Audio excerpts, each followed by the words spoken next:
Have you prayed over your launch, tied when it hurts, and still you feel like you're drowning? Will this be another one of those years where you're carrying a weight that God never assigned you to carry?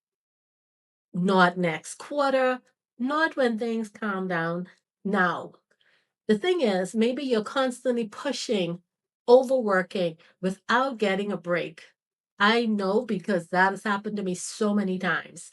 And you're getting this burnout diagnosis and you're adding what I would call a Bible verse to it, right? Hi, I'm Andrea Russell. My clients have generated over $15 million in collective profits, all because they stopped guessing where their money goes so that they can finally pay themselves and steward their resources well with God, not for Him to fix later. By the end of today's training, you would have 10 real doable ways to tune your business back up without adding one more thing to your plate. This is not a to-do list. It's what I would call a permission list instead. So if this resonates with you, I wrote an entire book about it when business becomes heavy. Grab it now. The link's in the comments below. But if you stick around, I'll tell you more about that later. On a scale of 1 to 10, how heavy does your business feel right now? Go ahead and drop that number below. So here are 10 things to tone up your business that worked for me. Think about this. I want you to think about something for a second, right? You must name the weight that you're carrying because the Bible tells us to ask, right? But we have to be what I would call kind of specific, right? We can't be vague asking God. Obviously, He knows, right? He knows everything. So He knows what you're going to ask Him before you do. But it's about that relationship with Him. He wants you to ask Him. So it's not about really about having what you would call that a new offer. It is about having a tune up, right? Imagine that you're constantly driving your car without getting a tune up. How do you think that car is going to eventually sound? Wouldn't it eventually stop if there is no tune up on your vehicle? So here's what your business tune up actually looks like. So number one, pray before you plan, not after you panic. Stop using prayer as damage control. Make it the first move, not the last resort. Have you been using prayer as a last resort? If you have, let's change that today. We had a client who thought she needed a full rebrand of her business. It turns out all she needed to do was stop for a second, and stop saying yes to every discovery call. And 6 weeks later, she was less busy and more profitable. So sometimes it's just about stopping for a second. Number two, stop checking your calendar for just meetings. What about checking your calendars for margins, right? One thing I realized is that a full calendar is not proof of your faithfulness. It is just proof that you're busy. And those are two completely different things. Number three, ask yourself, what are you doing out of obedience versus doing it out of habit? There are some things that you do because the Lord tells you to do those things. And then there are those things that you do because you did it last week, right? It is extremely important for you to know the difference. Stop measuring the week by followers. Raise your hand if you're measuring your week by followers. Let me just put my finger up there, right? I'm guilty. I'm not saying that traffic is not important, but measuring it by piece, I think, is a little more important, right? It's so important to living what I call that happy life as a business owner. Growth without peace isn't really growth. It's just what I call a bunch of noise, but without or with better numbers, I would say. So are you measuring by followers or by your piece? Say no to one thing this week that drains you, even if it pays. One thing that is hard to admit is that money doesn't make an assignment yours. In fact, discernment is what makes that assignment yours. Ask the Lord for the spirit of discernment so that you can get rid of what is constantly draining you.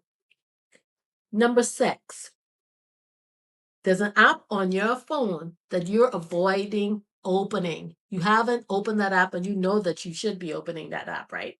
So, so here's why I want you to open that app. I want you to stop avoiding it. Here's why. Because when you have clarity, half the battle has been won. Clarity is not punishment, it's actually kindness when you think about it. But when we avoid things that we know we should do, we end up paying so much more than the truth ever will. Number seven, rest before you're actually forced to. 2012, I got one of my very first client, and I remember telling her years ago that they need to take some time out to enjoy life, right? They didn't. She is gone now, and right now, as we speak, her husband is fighting for his life right now. But the only thing I can think about is he constantly was working with absolutely no rest. He didn't think to take a rest. And you know what? Maybe I'm not going to say that. Maybe that was his part of making him happy, right? But remember, we were put here to glorify God, right? To give him glory. That's the reason that we're put here. And when he put us here, he made so much for us to enjoy. And part of that is not to work ourselves in the ground without taking a rest. And here's the thing about it, right? God rested first. So he provided that model for us. So we're not above his model. And number eight, tithe because of your obedience to the Lord. Trust God and trust the math.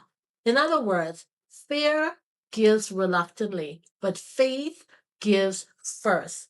And the thing about it is, that's the commandment where the Lord says to prove it, to prove him and see that he will not pour out a blessing. So go ahead, trust him and tithe because of your obedience to him.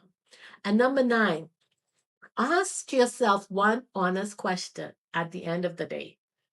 Did you build this today or did you just perform it?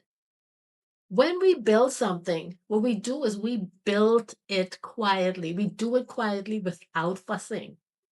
It reminds me of something that my mother said when I was little. She would always say, you don't have to let your right hand know what the left hand is doing. For a long time as a kid, I'm like, what in the world is she talking about, right? But she's telling me I don't need to tell everything that I'm doing to to people, in other words. She's saying sometimes you just have to keep it to yourself and you don't have to let the right hand know what the left is doing. So, how about building your business in quiet? Because performing is what needs an audience, right? And finally, number 10, end the day with gratitude instead of a scoreboard. Gratitude is what should be closing our days. When we give thanks for all that we have experienced, all the opportunities that day, and for all the opportunities that happened that day, and those that are yet to come, I think that this is a way of us just closing out that chapter and moving into the next. Because every day is literally a new day that has never been here before, and it's not ever coming back, right? So we have to make the best of every opportunity. And so gratitude to me is all about closing out that day. So when we close with a scoreboard, it keeps everything open instead of closing out the day, right? So instead of closing with the scoreboard, gratitude is closing the doors to open that new one for the next day. So there you have it, 10 ways to tune up your business. Pray before you plan. Check your calendar for margins. Ask what you're doing out of obedience. Stop measuring the week by your followers. Say no to one thing that drains you. Open that app that you've been avoiding. Rest before you're forced to. Tithe like you trust the Lord and ask, did you build this today or just perform it? And finally, always end the day with gratitude. You don't need to wait for a slow season to fix this. There's no slow season, there's just today.